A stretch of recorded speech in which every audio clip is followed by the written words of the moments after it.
प्रश्न है, एक वर्ग व एक समबाहु त्रिभुज का परिमाप समान है। यदि वर्ग का विकर्ण 12√2 सेंटीमीटर लंबा है तो त्रिभुज का क्षेत्रफल ज्ञात करें।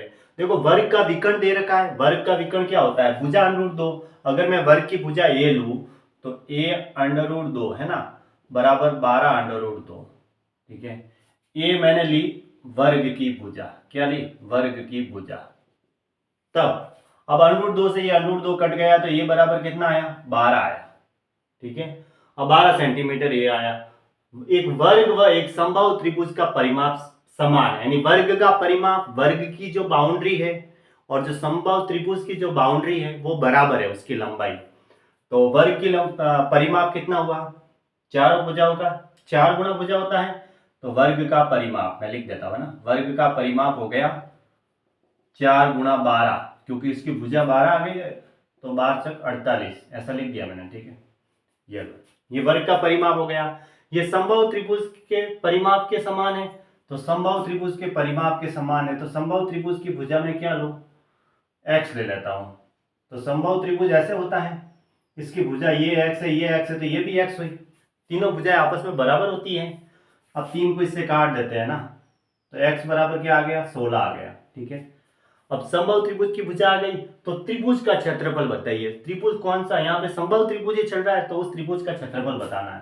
तो यहाँ लिख देता हूं समबाहु त्रिभुज का क्षेत्रफल, है ना। क्षेत्रफल कितना होगा समबाहु त्रिभुज का? क्षेत्रफल √3/4 गुना भुजा स्क्वायर, यानी कि 16 गुना 16। 4 को इससे काटा 4 बार, 16 64 √3 और सेंटीमीटर स्क्वायर। ये इसका आंसर हुआ 64 √3, यानी ऑप्शन बी सही है। एक वर्ग के रूप में मोड़ा गया तार 484 वर्ग सेमी क्षेत्रफल घेरता है। यदि इस तार को एक वृत्त के रूप में मोड़ दिया जाए तो उसके द्वारा घेरा गया क्षेत्रफल होगा।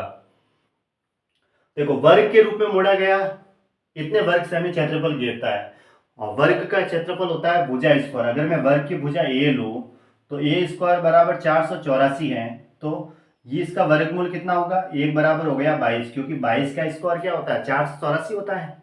अब ये जो हाँ ये वर्ग के रूप में था, इस वर्ग के रूप में मोड़ा गया तार इतने वर्ग सेमी का क्षेत्रफल घेरता है। इसे एक वृत्त के रूप में मोड़ दिया जाए तो घेरा गया क्षेत्रफल क्या होगा?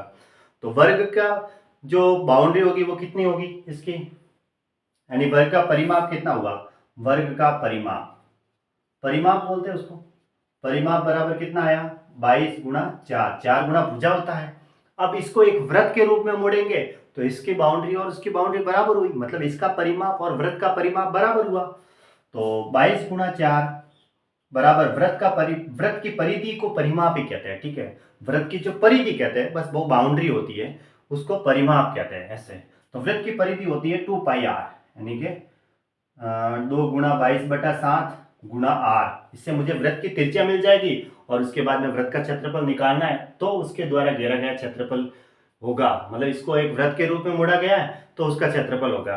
तो ये 22 से 22 ऐसे यूं कट जाता है, और 7 2 से इसको काटा तो r बराबर कितना आया? 14 आ गया। तो डायरेक्ट भी वैसे 716 होता है। तो अब वृत्त का क्षेत्रफल कितना हुआ? अगर पॉइंट में त्रिज्या है तो निकालनी भी पड़ती है ना। 22/7 पाई r स्क्वायर होता है, 22/7 इंटू 14 गुना 14। इसको इससे काट दिया ये 2 बार, फिर देखो 14 को 2 से गुणा किया 28, और 28 को 22 से गुणा करेंगे 8 दूनी 16, तो 616 आ रहा है ना वर्ग सेमी। बस वर्ग सेमी या सेमी स्क्वायर, बात एक ही है। ठीक है, तो 616 यानी ऑप्शन बी सही है। ऐसे तो पहले क्या करना है, जब भी किसी को मोड़ते हैं ना, तो पहले जैसे वर्ग को वृत्त के रूप में मोड़ा तो वर्ग की भुजा निकाल दो। भुजा निकालने के बाद उसका परिमाप निकालो, और जो परिमाप इसका होगा और जिसको जिस रूप में मोड़ा जाता है, जैसे वर्ग को वृत्त के रूप में मोड़ा है तो उसके परिमाप के बराबर होगा, उसकी परिधि के बराबर होगा। तो दोनों का परिमाप इक्वल करना है, जिससे हमें वृत्त की त्रिज्या मिल जाएगी और त्रिज्या से हम उसका क्षेत्रफल निकाल सकते हैं। चाहे किसी भी प्रश्न में इस टाइप के प्रश्न पूछे जाए ना, तो उसमें परिमाप निकाल दिया करो। परिमाप होता है जैसे इसको इस रूप में मोड़ा गया तो दोनों का परिमाप है वो बराबर होगा। इसकी जो बाउंड्री होगी लंबाई और उसकी बाउंड्री बराबर होगी, इससे हमें वो उसकी भुजा मिल जाएगी।